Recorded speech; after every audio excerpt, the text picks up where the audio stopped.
Rayalaseema lift irrigation scheme పై Kadapa DRC సమావేశంలో YSRCP గలమెత్తింది. Incharge మంత్రి సవిత అధ్యక్షతన జరిగిన డిఆర్సీ సమావేశంలో ఇరిగేషన్ పై ఎంపీ అవినాష్ రెడ్డి, ఎమ్మెల్యేలు, ఎమ్మెల్సీలు ప్రశ్నించారు.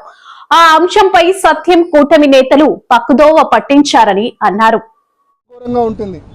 మన ప్రాంతానికి 111 టీఎంసీలు రావాలా, ఎస్ఆర్బీసీకి సంబంధించి 19 టీఎంసీలు రావాలా, తెలుగుగంగకు సంబంధించి 39 టీఎంసీలు రావాలా, జిఎన్ఎస్ఎస్కి సంబంధించి 38 టీఎంసీలు రావాలా, చెన్నై డ్రింకింగ్ వాటర్కు 15 టీఎంసీలు రావాలా, కేసీ కెనాల్ ఏదైతే ఇక్కడ మనం శ్రీశైలం నుంచి మనం తీసుకుంటామో దానికి 10 టీఎంసీలు రావాలా, మొత్తం 111 టీఎంసీలు నీళ్ళు మనకు రావాలా.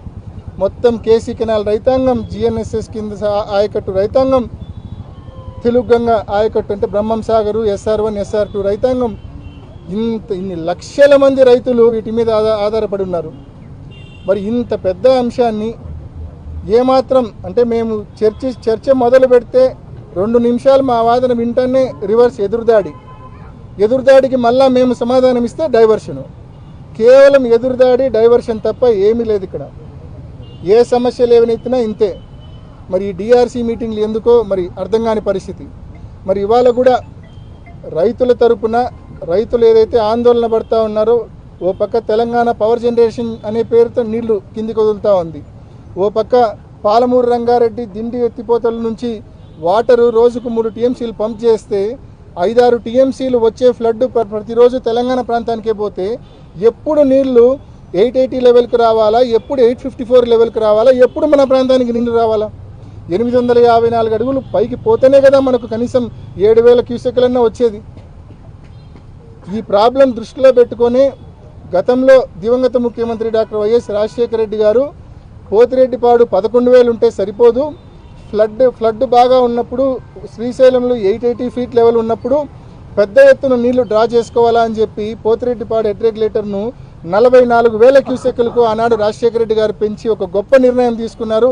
ఆ నిర్ణయం వల్లనే ఫ్లడ్ డేస్ బాగా ఉన్నప్పుడు మనం పెద్ద ఎత్తున మన ప్రాంతానికి నీళ్లు తీసుకోగలుగుతూ ఉన్నాం. ఆ తర్వాత జగన్మోహన్ రెడ్డి గారు వచ్చిన తర్వాత మారిన పరిస్థితుల దృష్ట్యా ఒక పక్క తెలంగాణ ప్రభుత్వము వాళ్ళ రాష్ట్రం ఏర్పడిన తర్వాత ఇష్టం వచ్చినట్టు పవర్ జనరేట్ చేస్తూ ఉంది. ఆ గతంలో ఒకే రాష్ట్రం ఒకే మాట, ఇప్పుడు రాష్ట్రాలు 2 అయిపోయిన తర్వాత తెలంగాణ ప్రభుత్వం వాళ్ళ ఇష్టం వచ్చినట్టు వాళ్ళు పవర్ జనరేషన్ చేస్తూ ఉన్నారు. వాళ్ళ ఇష్టం వచ్చినట్టు వాళ్ళు లెఫ్ట్ కెనాల్ నుంచి మరి ఎత్తిపోతల పథకాలు నిర్మించుకుంటూ పోతూ ఉన్నారు.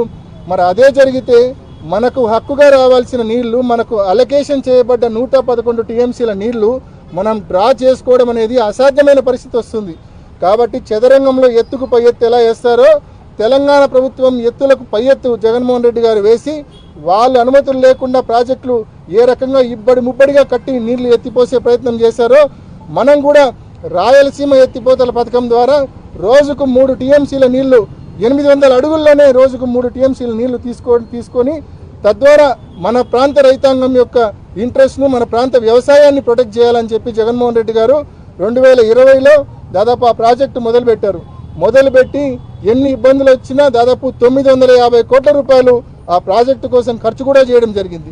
మేము ఇవాళ డిఆర్సీ మీటింగ్లో అడిగింది వీళ్ళని ఒకటే, మీరేం చేసినారని చెప్పి మమ్మల్ని క్వశ్చన్ చేసినారు వాళ్ళు. మేము ఒకటే చెప్పినాం, జగన్మోహన్ రెడ్డి గారు ఈ ప్రాజెక్టు యొక్క ఉద్దేశం ఎక్స్ప్లెయిన్ చేసిన తర్వాత ఈ ప్రాజెక్టు కోసము ఈ పునాదిరా వేసిన తర్వాత 950 కోట్ల రూపాయలు మేము ఏం చేసినాము, ఈ నుంచి మీరు ముందుకు తీసుకెళ్ళండి, ఆ దిశగా మాకు స్పష్టమైన హామీ ఇవ్వండి ప్రభుత్వం తరపున అంటే ఆ హామీ మాత్రం ఇవ్వరు.